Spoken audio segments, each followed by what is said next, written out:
so real quick, I know I've been missing for a few days, and it's not because I haven't been doing anything. I've been missing for good reason.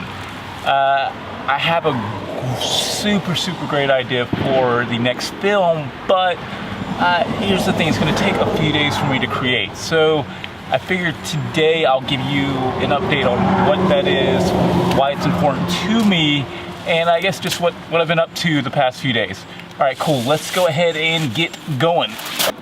Please move close to me.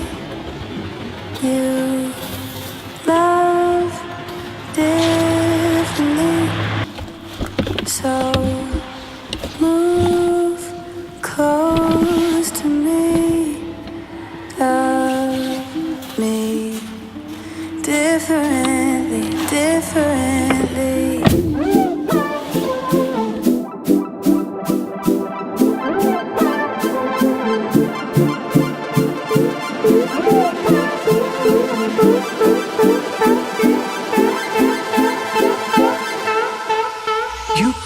So I saw Dan Mace's video he put out about making it 2368, and it really inspired me to create a video that told my life story in like, I don't know, 8-10 minutes. Whoop!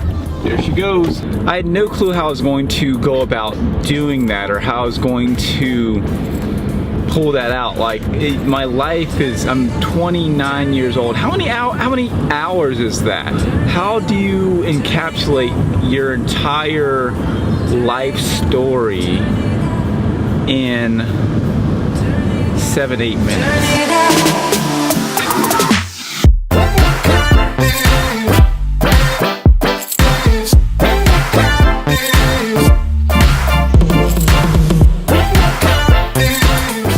That was the first challenging part that I had to figure out. I figured, you know what, if I make a bulleted list as to like any key important events in my life and do that, then it'll be a lot easier to kind of like distinguish, go through. So now it's on to the hard part. That's all I'm really going to give you about that as of right now. But definitely know this is going to be the most insane film I've made yet. So you guys know that Mondays and Wednesdays are my trip to Brevard, back and forth. And it's been, the past few weeks or past few days have been really, I wanted to like enjoy it with the family, even though I had this great idea. It's been a really nice, it's been really wonderful with Laura. Like, it's definitely caught up on time with my wife. So I ended up deciding to go ahead and get a GoPro.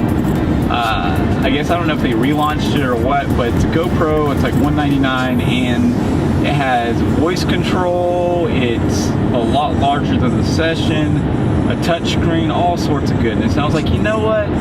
How can I make the most bang for my buck right now without having to go and buy an expensive drone at this second? And GoPro definitely came to mind. Alright, so this is going to be a car drive, first-hand look at the GoPro. That's what today's about. The new 2018 GoPro. So initial thoughts of the GoPro. When I first saw it online, I was like, what?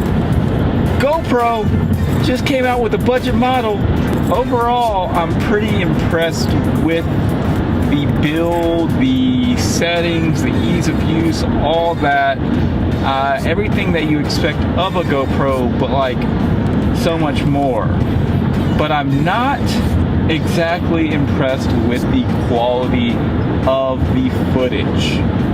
And for $200, you know, you expect it to be top notch.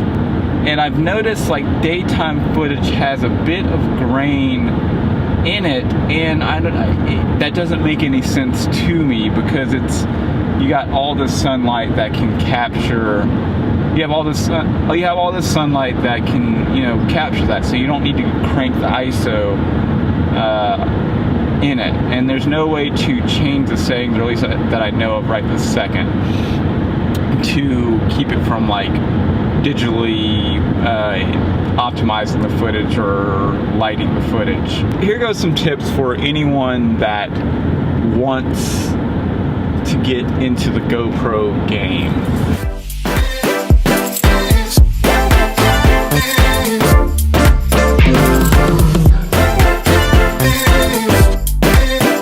I feel like GoPro footage isn't enough to keep the user engaged. Just like drone footage isn't enough to keep the user engaged for a long amount of time. Like, it's nice to see those like bird's eye views, and it's nice to kind of see those wide shots, but I feel like the GoPro should be used as just another tool in the bag. Kind of like I'm using multicam for a lot of my stuff. A nice camera that does really well, and I have a lot of other cameras like the iPad Pro, my iPhone SE, the Rebel T6 that do okay. My initial thoughts were to not use those cameras and stick to just the SLT and just stick to the SL2. But what I realized is that I could tell a way more captivating story by utilizing these tools, accepting the environments that they do the best in, and being a master of that.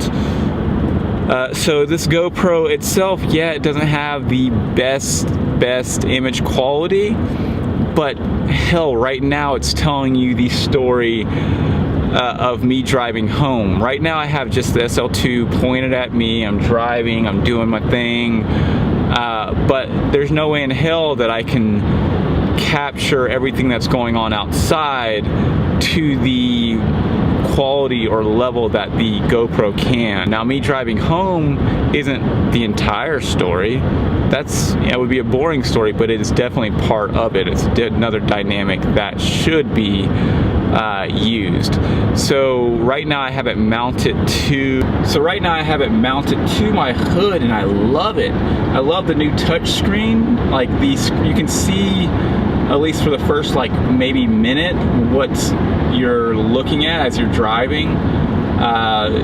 So you get a good sense of what the footage is going to look like in post, and that is pretty freaking awesome. A couple of other spots that I intend to use the GoPro to kind of give you guys more of a look at what's going on is I have the newer stabilizer, and this was a bitch to figure out, because like I thought that when I first decided to buy the GoPro, I was like, yeah, I can attach this to my road mic right on top, and you guys are getting a wide view of what's going on, and you're also getting a, you know, the 50 mil to 24 mil kind of up close look at what's going on of that same shot. But man, it sucked. I couldn't put it on the GoPro. I couldn't put the GoPro on the road mic because it bounced way too much. It was like bounce, bounce, bounce, bounce, bounce, bounce, bounce, bounce, and it was garbage. I couldn't accept that. I couldn't attach it specifically to the freaking camera because that would just, like, I don't know, like Laura uses it, I use it. Like, the only spot that I could technically attach it to would be like where the grip is. That doesn't make any sense. So I broke down and decided that it was time for me to buy an accessory kit at Best Buy. Side note, I hate Best Buy. Yesterday was a win, but most times prices are too high. I digress. Ended up picking up a kit at Best Buy and got got a little mount that attaches to like a pole, and man, I hit the jackpot with that. So I'm using like a pole mount for on the stabilizer to get really good footage and it's not obstructing the camera whatsoever. So yes. Last thoughts on the GoPro. Specs on the GoPro. Shoots 1440 at 60 frames per second, 1080 at 60 frames per second. It has a built-in image stabilizer, but if you turn that on and there is a 10% crop, I don't mind that for it to kind of get rid of semi-shaky footage. Note that you can only shoot wide on the 1440 at 60, so if you want to get a kinda normal looking shot like you would maybe on the like on a regular camera, like a medium or a narrow, you have to shoot at 1080, and you're pretty much losing that capability of zooming in just a little bit. A few other things. Voice control is really simple to access. You just swipe down, click on the talking head thingamajigger, and you can say something like GoPro shoot, GoPro film, GoPro take a picture, GoPro maybe some dinner. It does all of that.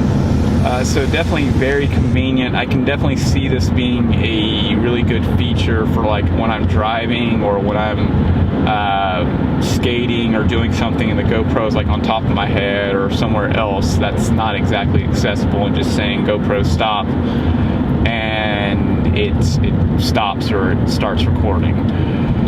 As usual, it doesn't come with a memory card, or at least the one that I bought from Best Buy.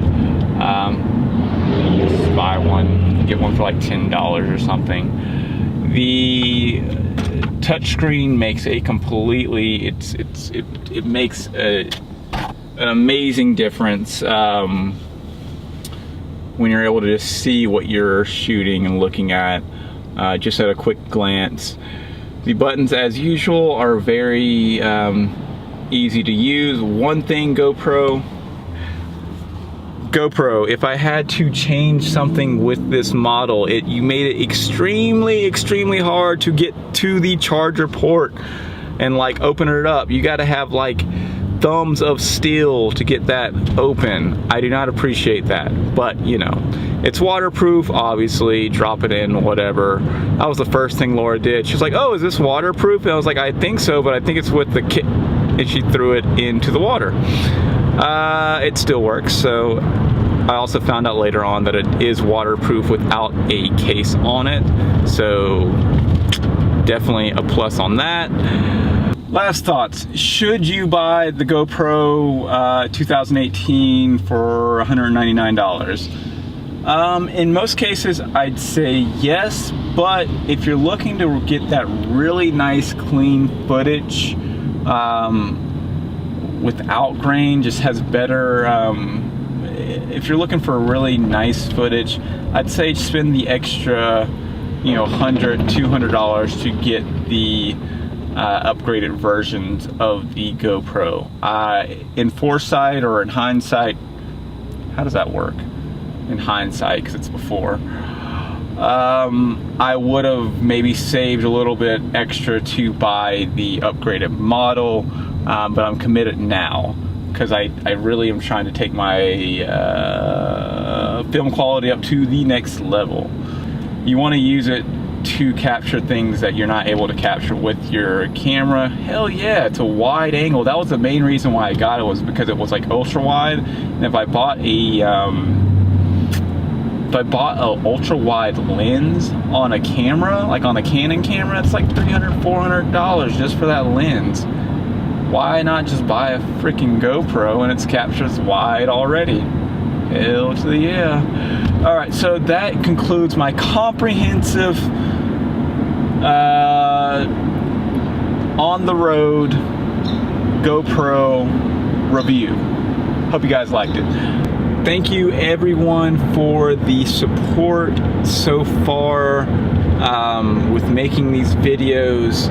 If you find any value out of them, any whatsoever, they inspire you, or they just make you think, or they very practical, you find something that you can get out of it, please just give me a comment below letting me know that you really appreciated it. Other than that, clicking the like, clicking the subscribe button helps a million. It keeps me making these videos. It's my inspiration. Please move close to me. You love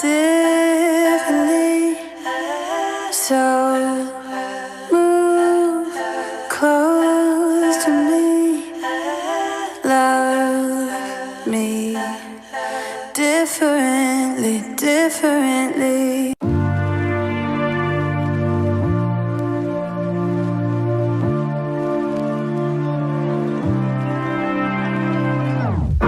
In the stillness somewhere above, the city lights, you're falling in love. Still aware, you know it is true, that you are lost and this is a clue. Love is forever, love is forever. To believe you gotta let go. Light as a feather, light as a feather. Lucid dreaming over Tokyo.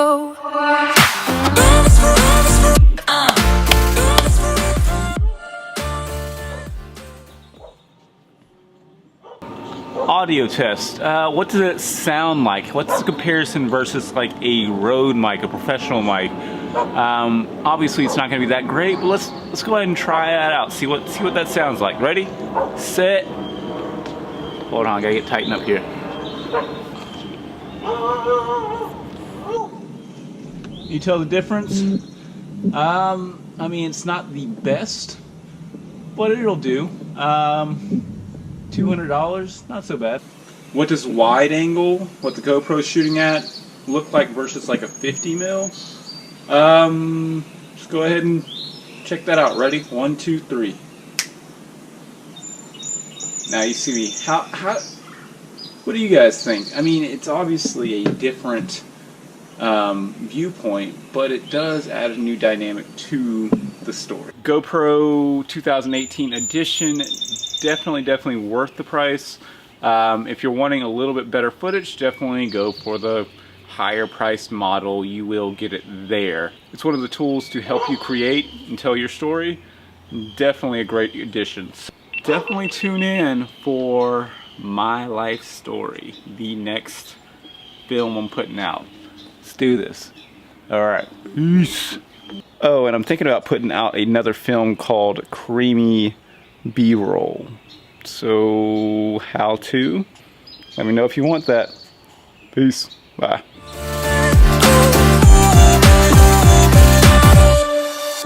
Just close your eyes.